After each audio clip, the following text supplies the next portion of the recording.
Welcome to Climate News Weekly. We have a full complement of hosts today. I'm here with Dina Cappiello, Julio Friedmann, and Darren Hau. Good to see you guys. Woohoo! Good to have the whole crew here. The gang is back together. Indeed.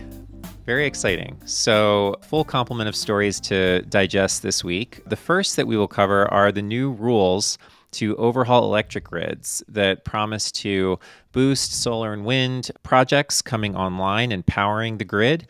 We've talked a lot about the need for additional renewables coming onto the grid, and the concern again is that across the U.S., energy companies have proposed more than 11,000 wind, solar, battery projects, but many of these are, and I'll quote the New York Times article on this, many of these projects are in limbo because there's not enough capacity on the grid to accommodate them.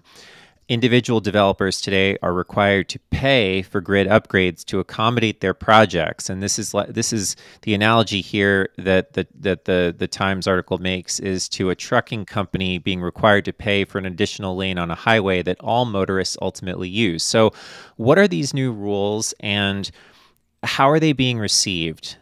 Yeah, so this is huge news and really like a long time coming, and was super welcomed by folks at RMI for a couple of reasons. First of all, I just want to point out that it was hugely bipartisan, right? So it was endorsed by 138 bipartisan federal lawmakers, corporate energy buyers representing $7 trillion U.S. revenue, former military leaders. I mean, this was, in this polarized world that we live in, a real moment when actually people came together for something that was really, really needed.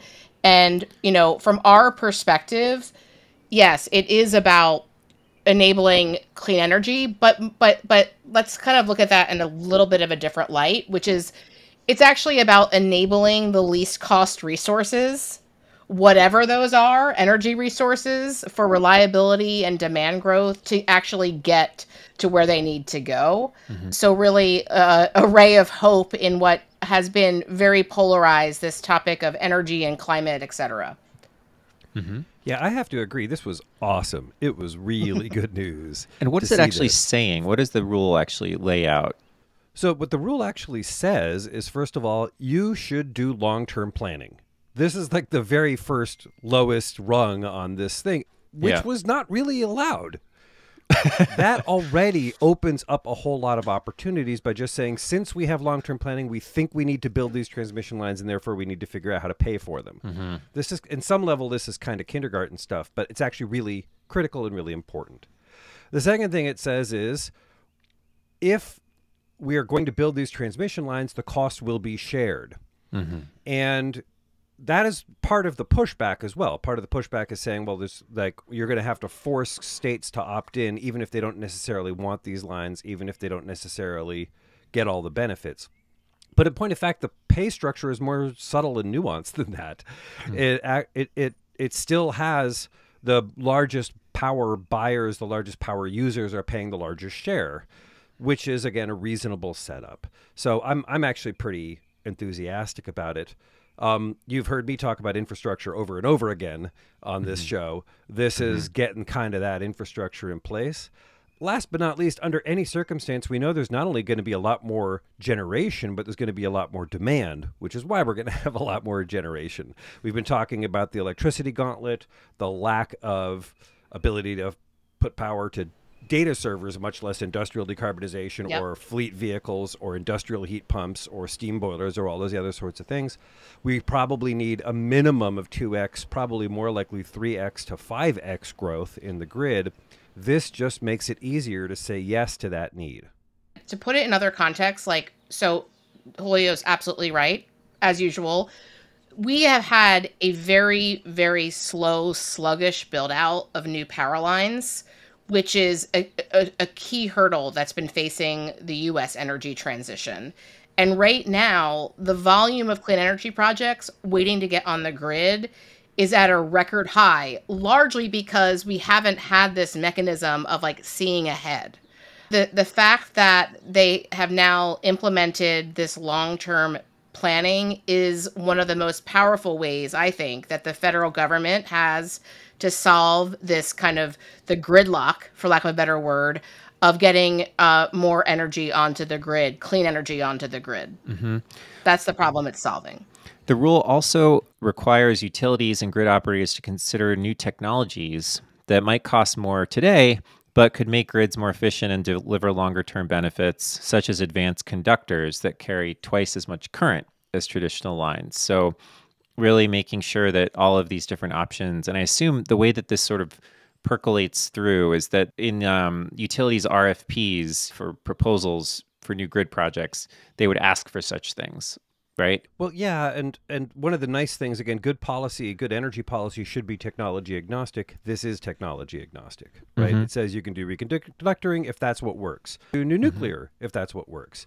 But the whole idea is look at the set of options, and even if they might cost a little bit more today, if you have good reason to believe that will be important for grid stability or to serve new loads, then you can figure out how to get it done and pay for it. It's like it is mostly authorization, and that authorization in and of itself is hugely valuable.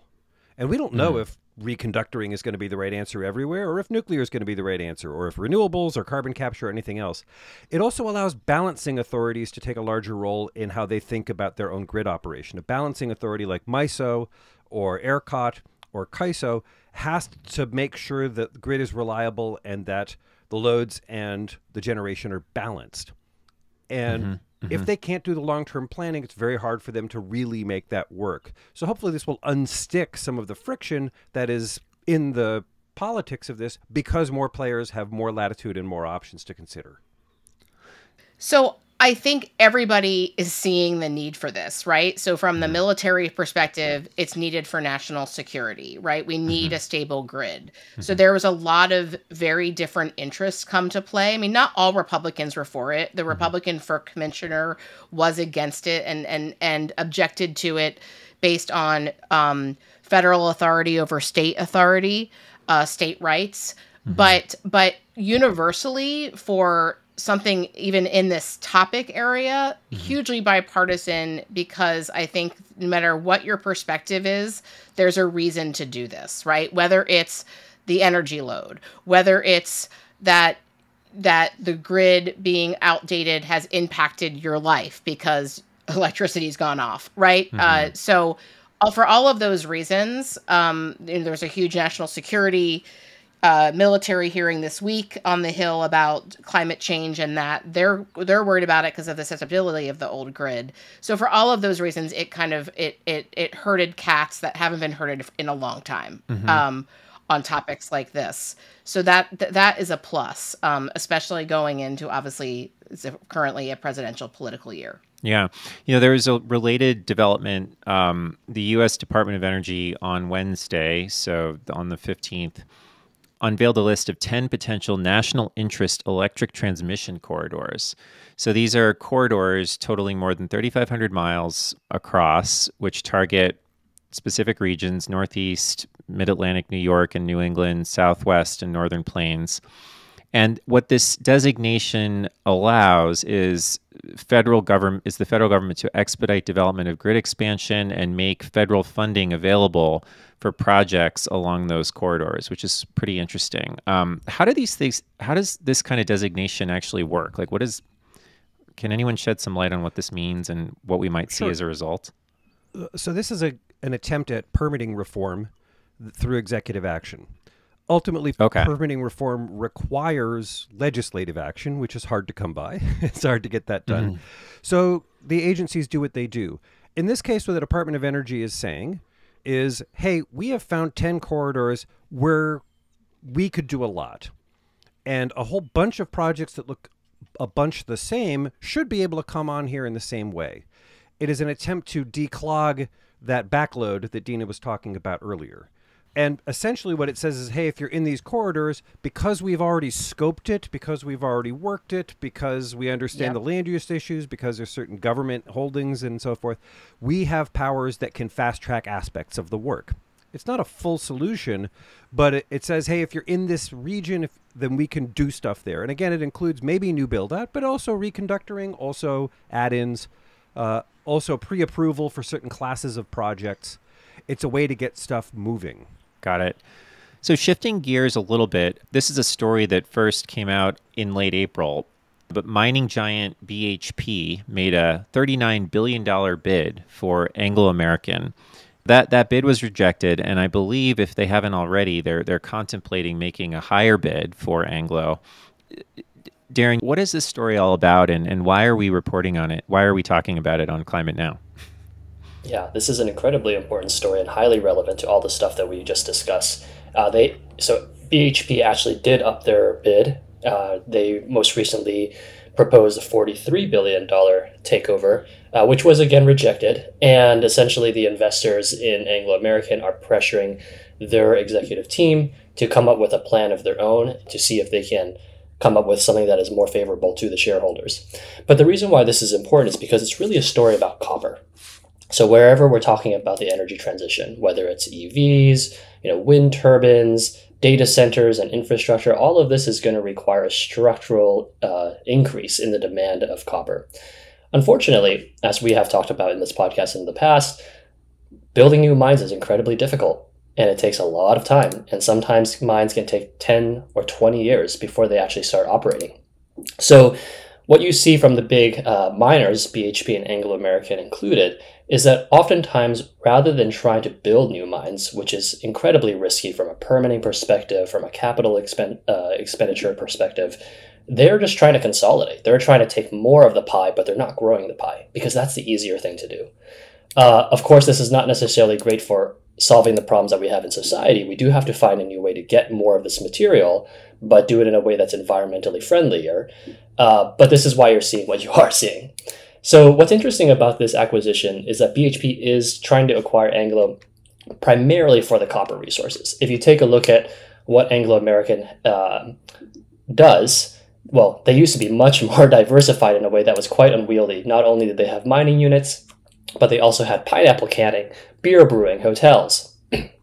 These days, they're actually all focused on mining, but there are 5 major businesses. There's copper and iron ore. Those are the 2 largest parts, probably responsible for almost 75% of the revenues. And then also have coal, platinum, and diamonds. So they actually own De Beers. Funnily enough, as valuable as diamonds are, that only constitutes about 1% of their revenue. What their investors have been pushing them to do is, hey, divest, get away from some of these areas that are distracting you, see if you can be more focused and expand in the areas that we have structural demand for. What's interesting is BHP is part of its acquisition proposal is also pushing Anglo American to divest from the things that they don't care about. And they really want to focus on those copper resources. Mm-hmm. And demand for that copper resource is expected to grow 24% over the next decade. Right. Yeah, conservatively. Yeah. So in 2010, the market was 16 million metric tons. In 2023, the market was 22 million metric tons. So it's grown a huge amount. According to a Wood Mackenzie report, the share of global copper demand coming from green sectors, including renewables and EVs, is on course to double over the next 10 years, from about 8% to about 16%. Interesting. Consumption rises about 24% between 2023 and 2033, reaching about 32 million tons a year. So a huge driver of, I think, of that growth. Of these deals that we're talking about is the demand. Right. So if you take a look at around 2019, copper cost about $6,000 a ton. We had a huge spike in 2021, early 2022, where it reached above $10,000 a ton. And then with the slowdowns in really manufacturing capacity out of China, I believe, in 2020, end of 2022 and 2023, it kind of hovered around $8,000 a ton. What you're seeing right now is kind of a return to form. We've had this exponential increase back up to over $10,000 a ton, and people in the commodities space are saying that it has legs to continue to keep running. Yeah. I just want to draw a comparison for your listeners here. $6,000 a ton for copper. That's great. Copper does all kinds of stuff, but maybe you could pay for $200 a ton of CO2 removal somewhere in there. Try to balance some of that out. That's a great point, Julio. All right, let's move to our next story, which is that Mauna Loa in Hawaii has recorded its biggest year-over-year jump in CO2, which is not good. Yeah, this is something we talk a lot about. We see a lot of progress, and it's really great, and the emissions continue to rise. This is also true. This year was particularly alarming for a couple of reasons. One, it was the biggest jump ever year on year. And in part, that was due to a low March the year before, but in part, it seems structural. As hydropower has declined due to climate change, there's been more coal-fired generation. Oil demand continues to grow around the world, even if it's decreasing in parts of the OECD. And so we are seeing ongoing rise of emissions. And one question that comes from this is, are we starting to hit the limits of how much CO2 landscapes can take up, how much CO2 the oceans can take up? We're still trying to sort that science, but it's ringing the alarm bell. You want to answer that question to really understand it, because we may be in a position, again, of structurally higher CO2 atmospheric concentrations because the other sources of historical environmental drawdown are starting to saturate. It's hard to overstate how alarming that is. Right. And the thing is, like, there's still science to be done. We don't know all the answers, but when you see a signal like that, it's telling you need to do more. It's telling you need to do more, and you need to move faster. You need to have higher ambition. You need to make faster and greater strides. The idea that there's going to be some magic threshold where the whole globe wakes up and decides to take decisive action, like, that's not what's going on. What is the case is that repeating this kind of story, public may be fatigued, but the public isn't making these decisions. Lawmakers are making these decisions. Investors are making these decisions. Operators are making these decisions. And so what we are seeing, the good news stories that we were talking about earlier around transmission lines, reflect the fact that people have seen these kinds of things for a very long time. There is not going to be one magic event that crystallizes action globally. It's just not going to be that way. But the constancy of the drumbeat actually raises ambitions and leads to more action. That's absolutely right. It's the reason why you have these good news, bad news, right? It seems like it's like, this is terrible, but we have all this acceleration and the clean energy. It's just not happening fast enough on the clean side, right? And at some point, hopefully we'll accelerate it to the point where it is catching up and all the news becomes great and good instead of these records. Well, and the fact is, there's going to be a point where fossil energy peaks. There's going to be a point where emissions peak. And we're going to need to keep that level of focus and ambition for the next 30 years after that, too. Like, we don't declare victory at that point. We still will be emitting 52 billion tons a year. So we're going to have to do a whole lot more after that point, too. Yeah. Thanks, guys. That's helpful perspective on that. In a positive story, the U.S. and China have agreed on climate collaboration in spite of trade tensions. They've agreed to intensify their cooperation on replacing coal with clean power. So the most important thing globally is that the U.S. and China work together. Right. If the U.S. and China don't work together, we are simply not going to achieve climate goals globally, period. Number one and number two emitters. Number one and number two markets. Like this has to happen. So the fact that we are continuing to meet despite other tensions, despite other challenges, is a step forward, and it remains positive. The fact that we can find collaboration, whether it's in the Glasgow Accords or the Dubai Consensus or these bilateral agreements between John Podesta and his counterpart in China, Liu Jimin, like, it is great that we are continuing to do this. And I do believe that kind of dialogue leads to investment, projects, demonstrations, and it also helps in the global negotiations when we get together in Azerbaijan in COP29, in Brazil in COP30. The U.S.-China discussions are going to change the color of all of those conversations. Yeah, that's a great detail. In the face of this progress with U.S.-China discussions, almost the day after that set of meetings, President Biden announced a whole bunch of tariffs on EVs from China, and a big increase. It went from 25% tariff to 100% tariff, trying to keep the U.S. EV industry alive, trying to push back against Chinese dumping and stuff. But talk about mixed signals. Like, this is the kind of world we're living in, where there's friendly competition and not so friendly competition, and collaboration and deep suspicion. Like all of these things are living together at the same time.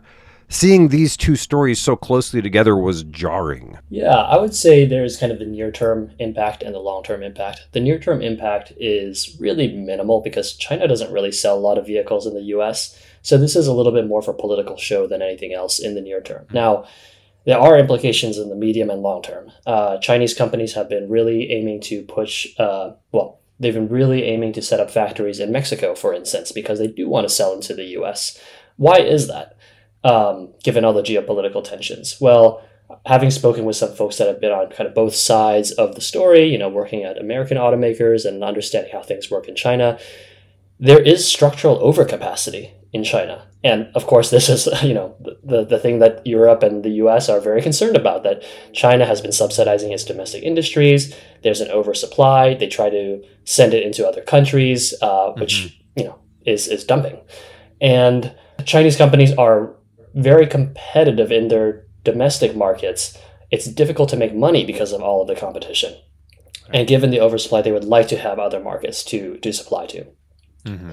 I think the question is, what is the right approach for us as a country to make sure that we can build a domestic manufacturing capacity for these new energy technologies?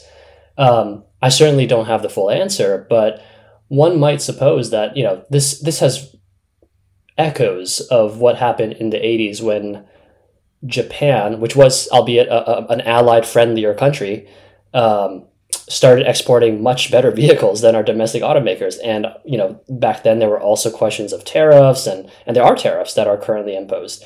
And the way that Japanese automakers got around it was they did set up domestic manufacturing supply. Today, about a third of American automakers actually work for Japanese automakers, and they have factories in the US. So I think the question is, it's not exactly the same. Again, China is a geopolitical competitor, if not an antagonist to the United States. But if our goal is to build the know-how and the capacity to build these new energy technologies in the US, one might wonder, maybe we should be trying to set up more of these factories along with Chinese expertise in the United States. Yeah, agreed. I mean, that's a great point, Darren. Final story today, Climeworks, the direct air capture company, has opened Mammoth, which is now the world's largest direct air capture plant. This is the first part of the 36,000-ton plant. So they've commissioned something that was twice as big as the existing plant, Orca, which does 4,000 tons a year. It's twice as big. It's also a new design. So it has lower capital costs, better energy efficiency. So they've learned between their first and their second iteration. So I consider this to be like the difference between, say, a mammoth and a mastodon. Like, they're pretty similar kinds of beasts, but they're a little different, right? And one's a little bigger and one's a little better. And so I'm really glad to see this.